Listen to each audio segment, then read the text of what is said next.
Okay, I just need to make sure my head is seen clearly because Captain Dan needs y'all to see it. Okay, so I had another series of extremely hyper realistic, vivid dreams with scenarios and situations that seem to be completely unrelated yet are probably related. I just don't understand how they would be related. Um, But my God, do I have some weird ones for you. And this is more like personal stuff, some of it that I wouldn't normally share, but something about this stuff that's like telling me I should share it. Um, it's like different scenes, right? So again, I can tell that I'm in a different dimension. I know I can distinguish between the different quantum oscillating harmonics of reality systems. I can make subtle distinctions between different realms and what frequency they're oscillating in. And so this one was very peculiar, uh, very strange, and a form of consciousness and an expression of consciousness that I, man, almost never seen in dreams. It's so hard to explain, like what I even saw. It's just what I can describe it as is like what zombie like, perhaps. Uh, the scene started off in like this grassy field with subtle dim light. It was at night, coming from what looked like moonlight. And there was a lot of tables laid out, and there was a lot of food, and there was like nobody there except for like me and a couple of people who I don't like remember what they look like or anything. And there's just like out of nowhere, like a bunch, like 1,000 people just show up on this field, right? And they look like they were gonna devour that food. Like they, what I mean by zombie is that they were just like drooling and like walking like to that food like it was the greatest thing they've ever seen. And their appearance was odd and off putting and kind of dumb. I don't know how to explain it. There's just all these people running to these tables just ready to devour this food, and I was part of them. I started devouring that food like there was no tomorrow, and it was just like it felt excessive and over the top and strange. And that was over. Next scene. I'm in a city and it looks like New York. Except I look at the cars and I'm like staring at them. And the cars look like circular. They're circular. Like they look like this. They were this shape and they were driving like this. Okay? And like instead of like I was like looking at this like it looked like a dump truck, right?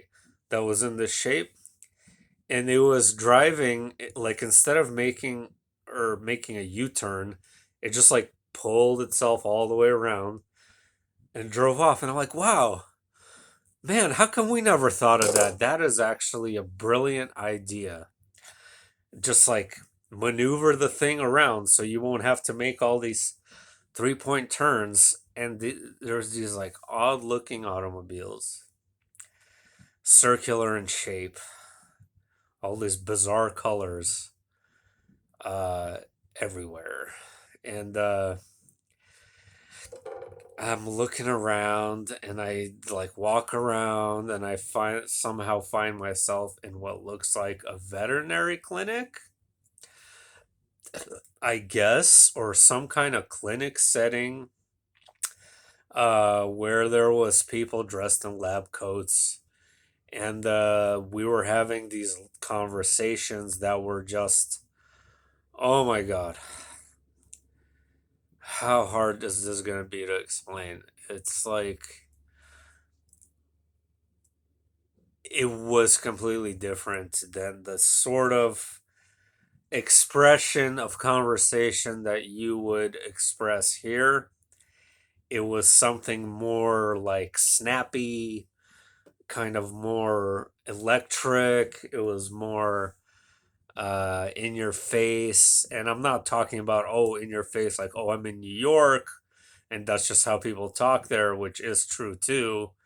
I'm talking more like it was a more direct form of communication that we were talking about. What we were talking about, I don't remember, but we were having a lot of fun and laughing about stuff. And we were getting ready to clean up the clinic.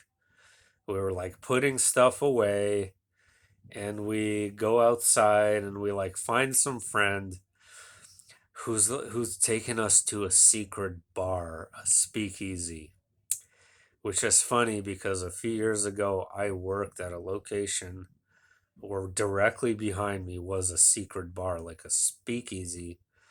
That was an original speakeasy from the Great Depression era, reopened. And so we like walk forever in the city, and we go like down this like staircase and through this alleyway and this and that, and we find this little door, and we have this like secret knock or something, and we go in and we start drinking and partying and having a great time. And I was really getting into this girl, and she had an intense sense of familiarity to her. I've definitely seen her in other realities before. I don't believe she is in this one experiencing consciousness with me here. Possibly she is, but she was definitely familiar. And we were having these intensely emotional conversations and very deep conversations in the bar for what felt like forever.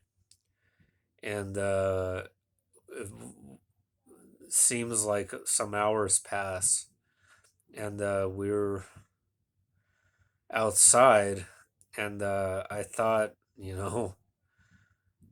I thought we were gonna go date or something, and she just abruptly gives me this goodbye, like without any warning or anything, and just cuts me off out of nowhere and just walks off out into the city.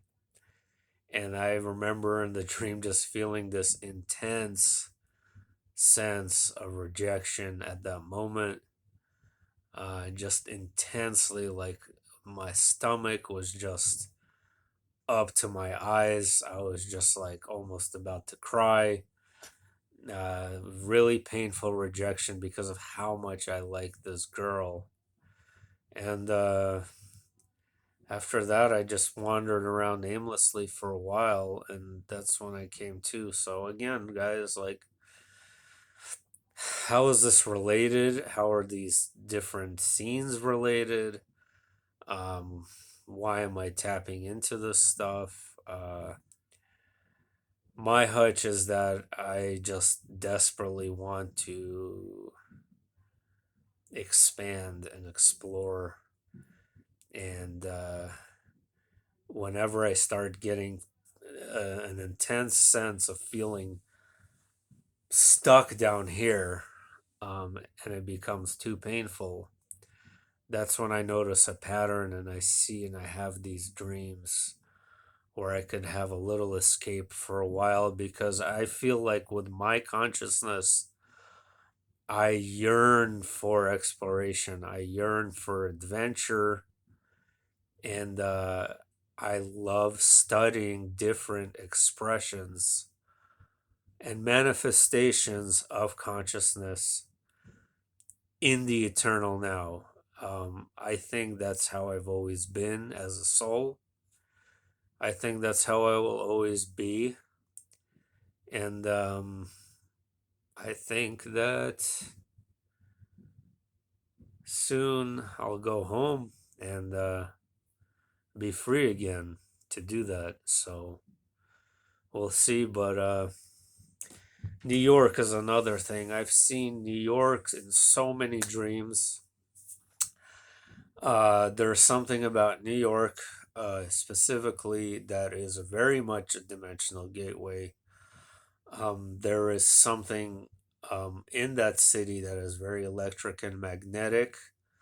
And I think that the people congregate to certain areas that do have like this sort of gateway like, or sort of wormhole like openings to other realities. Here is another one of them, in Southern California, in LA, and even where I am, where I mentioned several times Rancho Santa Fe, where the Heaven's Gate was. That place is 100% a thin veil of realities. And I've noticed the pattern that wealthier people seem to congregate in these gateways, which is interesting to me. Um, like Hollywood Hills, 100%. The Hollywood Hills are some kind of gateway too. There are certain places where people congregate that have thin veils between realities.